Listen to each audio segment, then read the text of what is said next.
Hello everyone, welcome to Insurance Education.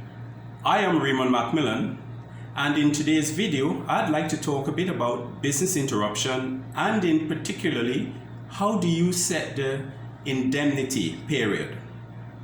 Business interruption simply means the loss which a business can incur if a fire or an insured peril like an earthquake or a hurricane should occur, and all the profits they intended to make for their trading period, usually a year, they cannot achieve that because of the unfortunate experience. You can protect that loss of income. There are two types. Very quickly, you can have business interruption is more for manufacturing concern, where they manufacture goods. They would have raw material.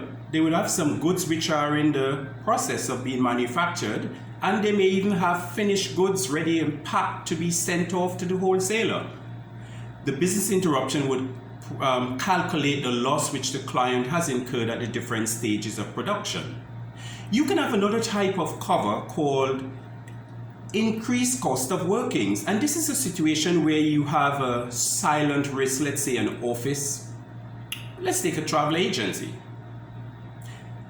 They don't manufacture any goods. Yet still, if their business is interrupted, they would suffer loss, but it would take them a lot shorter time to get back in business. Hence, they would just need additional costs. They can get their disks with all their backups, maybe go down the street and set up office, get some new chairs and a new computer. They can be back in business within a week, 2 weeks, maximum a month.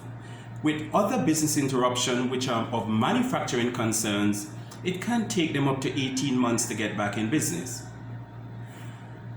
I want to tell you again about setting the indemnity period. The indemnity period is one of the key items in a business interruption policy. It covers the loss of profits from the day of the interruption up to the point where the client is back in business. But not only that, ladies and gentlemen, you have to also calculate for the period for the client to win back all those customers and be trading at the same level they were at prior to the business interruption loss. So if you are the intermediary, or if you're a customer and you are dealing directly with an insurer, always look at your indemnity period, not just when you start to trade again, but back to that level where you were trading at prior to the misfortune you've experienced.